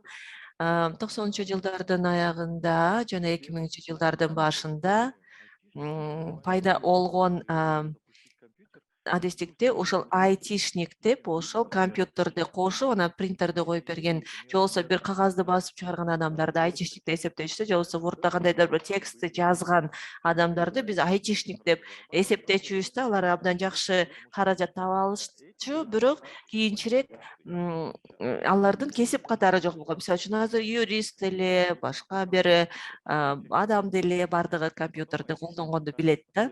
Андан кийин айтишниктер кандайдыр бир Wi-Fi түйүндөрдү, кабелдерди кошконду үйрөндү. Анан кийин алар дагы жок болуп кетти. Анан эми азыр жаңы адистик пайда болуп атат. Азыр бизде айлык акылары өтө төмөн болгондуктан улам бизге чет өлкөдөн атайын тапшырыктар келе баштады да. Биздин балдарыбыз ошол программалык камсыздоону тесттен өткөрүш үчүн колдоно башташты. Бул доор да бүттү 1-7 жыл мурда. Анан кийин азыр бизде программдык камсыздоону иштеп чыгуучулар көп да. Ошо азыр силер айталы биздин программисттерди эмнелер үйрөтө тургандыгына көңүл бура турган болсок, алар компьютердик анимация, инфографикага көп кызыкпайт азыр. Эгер силер өзүңөр карап көрсөңөр, азыр бардыгы кызыккан ушул бул жагдай жана абдан көп акча төлөгөн нерсе бул жасалма интеллект жана машиналык окутуу үйрөтүү да, жана маалыматтарды көп көлөмдө маалыматтарды иштеп чыгуу да. Азыр чет өлкөдө мына ушундай адистер 150 миң табат да, $10-15 миң табышат айына. Жана бардык ошол дүйнө мына ушундай адистерге болгон муктаждык абдан чоң. Мен бир мисал келтирейин. Жакында эле мен абдан кыйын бир программистке кайрылдым блокчейн технологиясы боюнча кеңеш алуу үчүн. Ал айтат, менде 1 саат кеп кеңеш бергеним $3.000 турат дейт да. 1 саатта Кыргызстанда ал $3.000 алат экен. Ошондой эле карап көрсөңөр, мына кандай өнүмдөргө ээ болгусу келет. Баары булар soft skills, бул коммуникация, баары англис тилин үйрөнгүсү келет. Ошондой эле бүгүнкү күндө ошол заманбап коомго керек болгон көндүмдөр керек да. Мисалы жөн эле программист болгон жетишсиз. Азыр ал жерде талдоо жүргүзгөндү билиш керек, коммуникация билиш керек дегендей. Азыр бул санариптик архитектор деген дагы кесип жаралып атат. Азыр программисттердин өздөрүнүн иши анча көп бааланбай калды. Азыр программисттер $2.000 акча таба алышат. Мисалы ал эми санариптик архитекторлор $5-10 миң таба алышат. Ал эми блокчейн жана жасалма интеллект боюнча адистер $10-15 миң чейин акча таба алышат. Мына ушундай болжолдуу эмгек акысы ушундай. Албетте көп нерселердин компетенциясына, тажрыйбасына жараша болот. Мен дагы бир белгилеп кое турган нерсе, кандай 10 көндүм керек. Ошол эл аралык 2025-жылга чейин да айталы, мына 2025-жылы пайдалуу болуш үчүн кандай 10 көндүм керек. Ошого жооп берсе, биринчиси бул инновациялык жана талдоочулук ой жүгүртүү, аналитикалык, же болбосо тез баягы билими өтө тез эскирип аткандыктан улам буга да көңүл буруш керек. Мен 23 жыл бою технология чөйрөсүндө жүргөнүм менен мен дайыма артта калып атам да, жетише албай атам кээде. Ошондой эле бул комплекстүү көйгөйлөрдү чечүү, сынчыл ой пикирдүү, креативдүүлүк, оригиналдуулук жана демилгелүүлүк, ошондой эле лидердик жана социалдык өнүмдөр дагы абдан маанилүү. Баягы адамдарды мобилизациялоо, аларды ынандырыш үчүн ошондой эле ар бир адам технологияларды колдонгонду билиши керек. Ал эмес мындай программалоонун да бир бөлүгүн билиши керек. Ошондой эле азыр ошо рынокто керек болгон бул стресске туруктуулук. Анткени ошол комплекстүү программаларды долбоорлоп жүзөгө ашыруу барган сайын оор болуп баратат жана ошол жерде икемдүүлүк жана толеранттуулук керек. Ошондой эле алдап ой жүгүртүү дагы маанилүү да. Мисалы үчүн менин жеке баалоом боюнча PISA 2025 үчүн биздин өлкөбүз үчүн маанилүү демилге болуп атат. Анткени биз азыр ошол орто билим берүүдө мына ошол биздин окуучуларыбызга ушул көндүмдөрдү калыптандырууга тийишпиз. Ушул көп функционалдуу билим берүү аркылуу биринчи кезекте ошол жанагы базалык маалымат, бул жанагы окуй билүү сабаттуулугун көтөрүшүбүз керек. Адамдар окуганды билиш керек. Экинчиси, ал ошол жана санариптик дүйнөдөгү окуунун айырмачылыгы башка. Ошон үчүн ошол комплекстүү тренингти өткөрүп атабыз.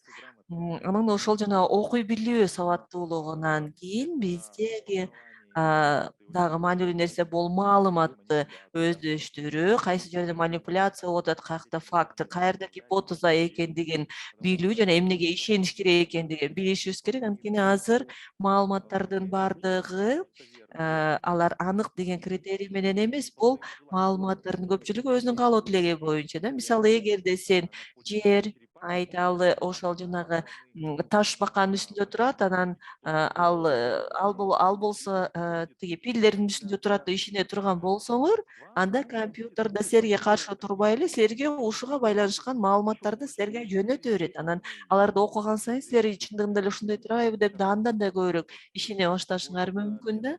Ошон үчүн жанагы бизнес менен экономиканын артынан жүрүп атат. Азыр баардыгы ошол кардарга багытталган иш жүргүзүлүп атат да. Демек сиз ошо бир адашкан бир жака түшүп алсаңар, ал компьютер сизди ал иллюзиядан алып чыккандын ордуна кайра ошол жака тереңдете бериши мүмкүн. Ошон үчүн бизде сынчыл пикир, ой жүгүртүүбүз мыкты өнүгүшү керек да. Биз кайсы жерде чын, кайсы жерде анык, кайсы жерде жалган экенин билишибиз керек. Бир электрондук текстти окуп, аны түшүнүп жана адамдарды мобилизациялоо, алар менен социалдык мамиле түзгөндү билишибиз керек да. Жана өзүмдүн презентациямдын аягына чыгаар алдында айтып кое турган нерсе, бир нече мүнөттү дагы суроо жооптор үчүн калтырайын деп аткам. Мен Сингапурга баргам. Жана анын мисалына кыскача токтолуп кое кетейин деп атам да. Мына ушул өлкө мына ушундай бийик чектерге кантип жетти? Ошол туурасында кыскача айтып коеюн дедим эле. Алардын девизи кандай? Алардын девизи ушундай деп эле аталат. Бул улуттук деңгээлде актуалдуу болуу жана өзгөрүүлөрдү алдын ала көрө билүү деп аталат. Аларда ушундай 3 чоң бир таянган таяныштары бар. Сингапур жөнүндө айта турган болсок, элестетип көрсөңөр, анын аймагы биздин Чүй облусунун жарымында эле аймагы. Бул баягы арал түрүндөгү мамлекет жана алардын баш көйгөйү бул сууга байланышкан маселе. Аларда 6 миллион адам жашайт. Жана ошол Кыргызстандын ЭДПси $1700 жылына, аларда $100.000 жылына. Экөөңөрүн салыштырып көрсөңөр, кандай жетишкендиктерге жеткен. Бул үчүн алар эмне кылышты? Алар келечекте көрөлгүсү келет. Алар мына күнүнө мына ушул маселенин үстүндө иштешет. Азыр мен мына ошол мектептерде кандай жаңы практиканы колдонсок болот деген суроонун деңгээлинде айта турган болсок, алар ошол келечектин стратегиясын борборун түзүшкөн. Бизде стратегиялык изилдөөлөрдүн улуттук борбору бар. Бизде Кыргызстанда, силер өзүңөр билгендей, аларда ушундай сыяктуу борбор. Ал жерде ар кандай сценарийлерди пландашат. Ал жерде ошол позитивдүү, негативдүү сценарийлерди жана алар айтышат, ошол жаман нерселер бизге жаңы мүмкүнчүлүктөрдү берет деп же бир. Аларда мисалы үчүн суу деген долбоор бар. Анан бул баягы аралдык мүнөздөгү мамлекет болгондуктан алардын сууга байланышкан көйгөйлөрү бар. Жана алар көбүнчө сууну Малайзиядан алат, бирок мамилеси анча жакшы эмес алар менен. Ошондуктан алар мына ошол сүрөттү карап көрсөңөр, чындыгында бул жөн эле дарактар эмес, булар чындыгында эле жана кол чатыр сыяктуу да. Алар ошол суу жаандын суусун топтошот да. Алар мына өзүңөр көрүп аткандай. Эмне үчүн мисалы Сингапурда бардыгы ал жерде мисалы үчүн баягы түкүргөнгө болбойт деп айтышат. Анткени ошол тротуарларда аккан суулардын бардыгы топтолот дагы, анан аларды тазалап туруп, анан кайра ичишет. Андан тышкары аларда Палау Буком деген аралчасы бар. Ал жерде эң заманбап ошол региондагы мунайды кайра иштетүүчү заводду куруп коюшкан. Өзү ушундай кичинекей эле өлкө, анан бирок бардык ошол жердеги кемелерди ошол жерге келген алар мына кемелерди ошол жерден мунай менен камсыздап турушат да. Анан аларда жалпы дүйнө боюнча бир чектен экинчи чекитке чейин учуп барганга да мүмкүнчүлүгү бар. Андан тышкары аларда логистикалык дагы бир порту бар. Анан башкысы алар мындай деп атат: биз ушул дүйнөгө пайдалуу болгубуз келет деп айтышат. Буга алар кантип жетишчи? Алардын бардык стратегиясы мына ошол улуттук стратегия негизделген. Ал акылдуу улут деп аталат. Жана ушул программанын философиясы бул биз келечекти долбоорлогубуз келет дейт да. Ал боло турган келечекти эмес, биз өзүбүз жараткыбыз келген келечекти долбоорлойбуз дейт да. Башкача айтканда, ошо буга чейин изилденбеген нерсени өздөштүргүбүз келет деп айтышат. Алар ошол өздөрү үчүн түшүнүксүз болгон ошол аймактарды изилдегилери келет, ошондой эле эч кандай сүрприз болбогонго аракет болтурбаганга аракет кылышат да. Ошон үчүн алар кичинекей эле ошо табият, саясат, экономика өргөндөй акырын эле, жай эле ушул белгилерге көңүл бурганга аракет кылабыз дейт да. Анан кийин биз мына ошол стратегиялык ой жүгүртүү аркылуу ошо көрөгөчтүктү өнүктүргөнгө аракет кылабыз дейт да. Аларда ошондой интернеттен окуп көрсөңөр болот, ошол Сингапурдун форсайт практикасы тууралуу. Ага ылайык мына ушул буга чейинки изилденбеген нерсени өздөштүр деп аталат да. Ал кандайча иштейт экен, ушул практиканы кандайча колдонот экен? Кыргызстанда мисалы бир нече көйгөйдү айтайын да, баягы курч көйгөйлөр. Мектептерде, университетте ушундай эксперимент жасай турган ошол көйгөйлөрдү, мисалы өкмөттүн деңгээли же президент деңгээлине чейин жете турган. Бизде 3 көйгөй бар. Бул ошол географиялык обочолонуу, мисалы үчүн биз кандайдыр бир товарларды алып барганга, алып келгенге бизге кыйын. Биз баягы деңизге жолубуз жок, ошондой авиалиниялар, логистикабыз начар. Экинчиси суу ресурстары, баарыңар көрүп тургандай, ушул Борбордук Азияда ушул ресурстар үчүн кандай чатактар болуп атканын көрүп атабыз. Ал эми үчүнчүсү бул экология. Бизде мөңгүлөр сейрип атат, өзү көрүп аткандай. Анан Бишкек менен Оштогу абалды көрүп атасыңар. Эми элестетип көргүлө, бизде ушундай бир 3 чоң чакырыктар бар экендигине көңүл бурушубуз керек, алардын баарын чечишибиз керек. Анан Сингапур кандай кылып атат бул мезгилде? Алар кандайдыр бир теориялык иштер менен алектенбейт дагы. Алар 5-класстан баштап,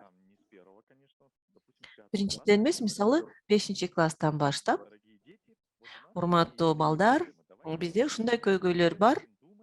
Келгиле баарыбыз мына ушул көйгөйлөрдү кантип чечсек болот деп кайрылышат. Анан келечегибиз кандай болот деп кайрылышат. Башкача айтканда, ар бир мектеп мындай абдан чоң көлөмдөгү божомолдуу ушул чечимдерди иштеп чыгышат. Анан алар университетке чейин келет. Анан университетте алардын баарын талдап көрөт дагы. Анан кандайдыр бир жүзөгө ашырса боло тургандай бир гипотезаларды ошолордун ичинен иргеп топтоп алышат. Анан ал бир жагында билим берүү министрлигине жөнөтүлөт же кандайдыр бир экономика министрлигине жөнөтүлүшү мүмкүн. Башкача айтканда, ошо жалпы өлкө ар бир деңгээлде ушул негизги көйгөй жөнүндө ойлонот. Анан эгерде бардык өлкө 3 жылдын ичинде жалаң ушул көйгөйлөр жөнүндө ойлоно турган болсо, натыйжасында абдан мыкты бир чечимди тапканга мүмкүнчүлүгүбүз болот да. Анан кийин ал бизге жардам берет ошол көйгөйлөрдү чечүүгө. Алардын форсайт практикасы Сингапурда ушундай да иштейт. Аларда негизги ушундай көйгөйлөр болгондо биринчиси бул климаттын өзгөрүшү деп айтат. Келечектеги экономикадан эмне экендиги жөнүндө сөз кылат жана келечектеги технологиялар жөнүндө сөз кылат.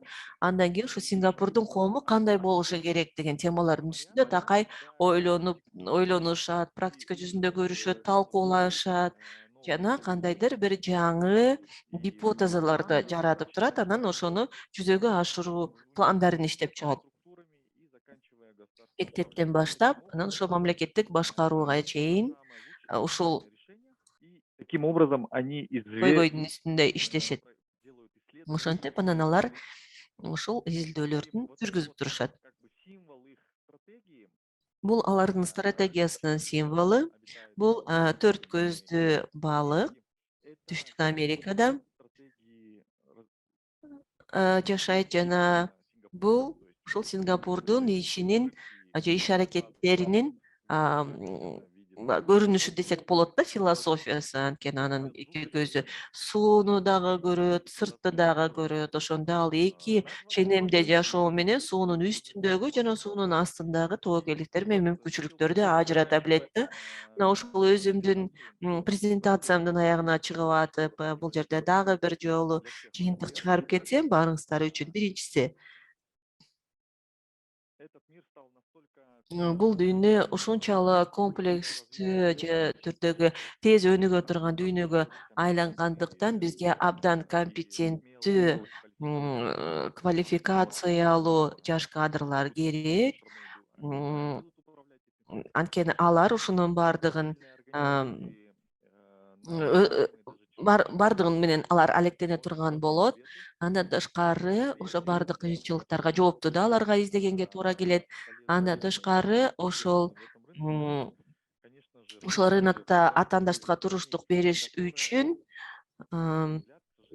менин көз карашымда ошо комплекстүү билимдерди өнүктүрүшү керек болот. Азыркы билим берүү системасы мына ушул мүмкүнчүлүктөрдүн баарын бере албай жатат жана биз ушул тренингти жок дегенде бир аз болсо дагы бүгүнкү күндө биз чогуу жасап аткан иштерге кененирээк көңүл бурушуңар үчүн жасап атабыз жана ар кимдер өзүңөр ошо региондордо мектептеги окуучулары үчүн аларды колдоп, аларды алдыга сүрөш үчүн, аларга жардам бериш үчүн уюштуруп атабыз жана эң башкысы алар өздөрүнө ишенип жана өнүгүшү үчүн түрткү берүүгө силерге жардам катары уюштуруп атабыз ушул тренингдер жана эң башкысы албетте бул ошол жанагы атаандаштык мүнөзүндө болсо дедим эле. Мына ошентип мен бүгүнкү биздин лекциянын жыйынтыгын ушинтип чыгармакчымын. Силерде суроо бар болсо менде 10 мүнөттүк убактым бар. Суроолорго бар болсо жооп бергенге даярмын.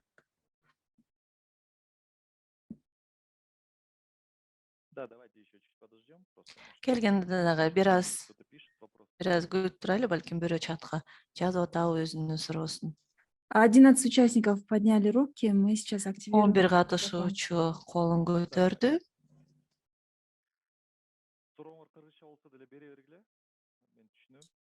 Бирок расмий тилинде жооп берейин.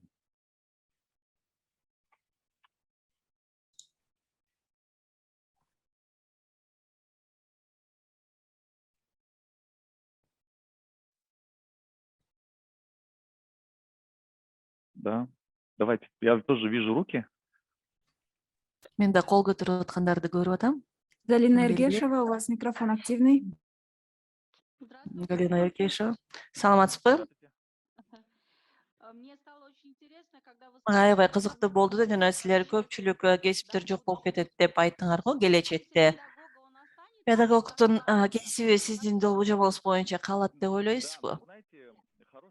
Билесизби, аябай жакшы суроо болуп атат да бул жерде. Чындыгында эле биз мына ушул адамдын өнүгүүсүнө байланышкан нерселердин баардыгы калат. Мисалы, айталы баарыбызга өзүбүз өзгөргөн оңой эмес процесс да. Мисалы үчүн психолог, педагог сыяктуу кесиптер калат деп ойлойм жана алар керектүү болот. Бирок ошол учурда педагог деген ким? Биз азыр бир тарапта иштеп атабыз да, бир багытта иштеп атабыз. Мисалы, эгер педагог айталы өнөктөш боло алса, башкача айтканда, ал ошол балага өзүнүн билимин, тажрыйбасын бөлүшсө, ал менен бирге өнүгө турган болсо, мисалы үчүн коуч деп айтып атат да, азыр аябай маанилүү болуп атат да. Педагог дайыма өзү тарабынан гана бир гана өзүнүн окуучуларды көздөй гана өзүнүн билимин гана берип атпайбы, бирок ал чындыгында ал ойлонуш үчүн мүмкүнчүлүк берип атат. Ал конкреттүү билимдерди бербес тең башкача силерге ишенимди жана маанайды берип атат да. Азыр заманбап педагог бүгүнкү күндө ал дагы мисалы бизде абдан жакшы бир лекция болот январда. Ал санариптик мугалим деп аталган лекцияны өтмөкчүбүз. Биз атайын экспертти чакырдык. Ал санариптик мугалим деген ким, аларга кандай талаптар коюла тургандыгы жөнүндө айтып берет да. Бул жерде эгерде мугалим айталы жөн гана педагог катары эмес, ошол эле учурда ментор катары же жанагы түшүнүк бар го, мастер деген же чебер деген. Мисалы япондуктарда жанагы мультфильмдерде мастер шефу деп айтат го. Мына ошондой адам болсо, мына ушундай адам керектүү кесиптин ээси болот. Рахмат.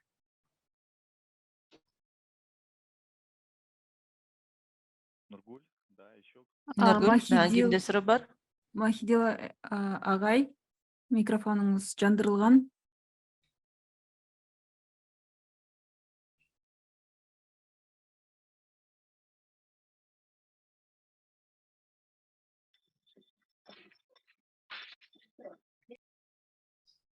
Нургуль, давай тогда следующему дадим.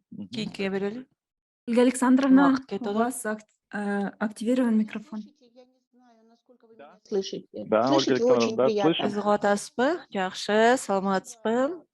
Абдан чоң Без опозданий то, что мы сегодня рахмат. Мына ошол бүгүн биз кечикпестен ишибизди баштаганыбыз үчүн катышуучулардын атынан мен деп айтып, бул бир суроо эмес, катышуучуларына дагы башка бир нече суроолор бар болчу, телефондор боюнча дагы ушул материал боюнча.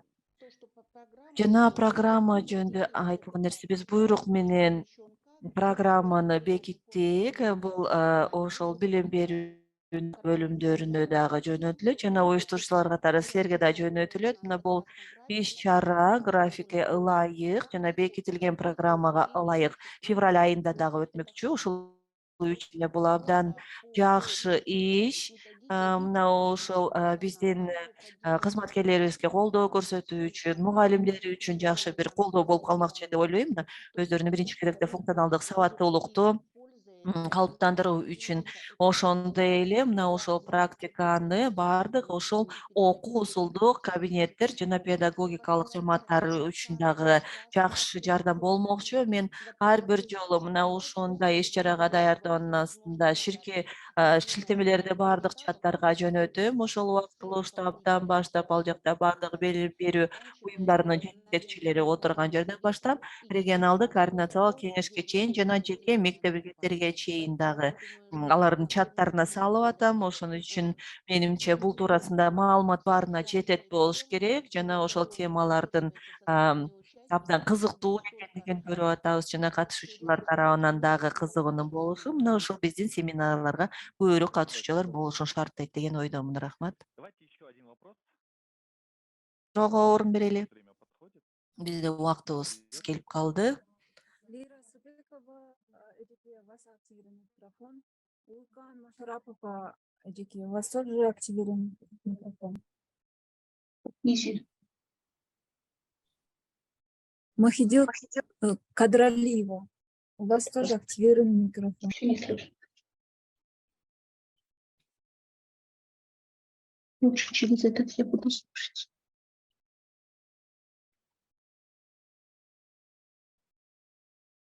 Уважаемые участники, кто активировал? Урматтуу катышуучулар, кимдин микрофону иштеп атса, силердин суроо бергенге мүмкүнчүлүгүңөр бар. Давайте я отвечу. Вот тут задают Келгиле мен жооп берип коеюн. Бул жерде мындай суроо берип атат. Кантип ушул презентацияларды кантип алса болот деп сурап атышат. Бул жерде белгилеп кое турган ошол лекциялардын баардыгы жазылып алып, анан Или Министерство образования, же Билим берүү министрлигинин сайтында, же болбосо ошо PISA 2025 сайтында жайгаштырылат жана баардык ошол презентациялар менен вебинарларды көрсөңөр болот. У нас тут вопрос. Нет Бизде бир ли мындай суроо болуп атат. количества людей в Zoom? Zoom'дагы катыша турган адамдардын санына чектөө жокпу? давайте я для всех участников еще раз повторю. Келе баардык катышуучулар үчүн дагы айтып коеюн. Мы будем Биз давать тренинги по Биз мына ошол тренингтерди, ошол көп функционалдуу билим боюнча тренингтерди, ошол PISAга багытталган маалыматтарды беребиз, анын усулдук бөлүгүн. Андан тышкары биз бир нече адистерди чакырабыз жана алар санариптик жаран деген ким экендиги туурасында айта турган биздин адистер болот. Бул санарип мугалим кандай болуш керек экендиги жөнүндө айтып бермекчи. Андан тышкары биз медиа сабаттуулук жөнүндө сөз кылабыз. Кандайча мына ушул маалыматты кандайча өзүнчө бөлүп карай билиш керек экендигин жана санариптик гигиена менен балдар үчүн кибер коопсуздук жөнүндө сөз кылмакчыбыз. Ошо биздин балдарыбыз баягы сапатсыз маалыматты колдонбош үчүн же анык эмес маалыматты колдонбош үчүн. Жана дагы белгилеп кое турган нерсе, Билим берүү министрлигинин өтүнүчү менен биз кийинки жумада лекция жасабайбыз. Анткени жаңы жыл отчет берип аткан мезгил болуп атат. Силер баарыңыздар ошол жылдын жыйынтыгын чыгарып, жумушуңар көп экендигин эске алуу менен кийинки лекцияны биз 11 январда кийинки жылы өткөрмөкчүбүз. Ошондуктан биз сиздер менен кийинки жылы жолугабыз, Кудай буйрса, жана баарыңыздардын мүмкүнчүлүктөрүн пайдаланып, жаңы жылдагы жаңы ийгиликтерди, гүлдөө өнүгүүнү жана башкысы ден соолукту каалап кетмекчимин. Кийинки жылы силер менен биргеликте биз бир катар кызыктуу дискуссияларды өткөрөбүз деп ойлойм. Мен дагы бир сизден сурап кое турган нерсе, ошол жеке мектептин өкүлдөрү дагы катышса болобу? Ошол эл аралык мектепке. Чынары эже биз чындыгында таптакыр чектебейбиз ошол катышуучулардын санында. Эч кандай чектөөлөр жок. Канчалык көбүрөөк адамдар катышса, ошончолук эле кызыктуу болот деп эсептейбиз. Анткени биз негизи бул жалаң PISA жөнүндө гана долбоор эмес, бул биздин өлкөбүздүн өнүгүшү, балдарыбызды өнүктүрүү маселесине байланышкандыктан улам ошол мына бизде ошол Телеграмда дагы ошол чатыбыз бар. Ал кимге болсо дагы жеткиликтүү. Анан ошол шилтемени баардыгына бөлүштүрсөңөр болот. Баардык маалыматты жайгаштырабыз жана ошол материалдарды алуу боюнча эч кандай чектөө жок. Тестировать. Тестке катышуудан мурда ошо балдарды атайын даярдашат да. Биз балдарды дагы катыштырсак болобу? Нараja бизде Ольга Александровна бар, анын чаттагы байланыштарын билесиңер болуш керек, билериңер менен байланышып. Ким деп атасыз? Ольга Александровна Брызгалова менен байланышсаңыз, ушул маалыматтардын баарына ал жооп бермекчи. Чоң рахмат. Сиздин лекцияларыңыз абдан кызыктуу болду. Сизге чоң ыраазычылык. Чоң рахмат. Чоң рахмат. Здравствуйте, можно вопрос? Бир суроо берсем болобу? У нас есть информация, что... Бизде бир мындай маалымат бар да, силердин лекциялар жаңы жылга чейин акысыз. Кийинки лекциялар дагы акысыз эле болобу же акы төлөш керек болобу? Гүлнар баардык лекциялары акысыз болот, 12 лекция болот. Бул экинчи лекция болот, дагы 10 ушундай лекция болмокчу. Рахмат.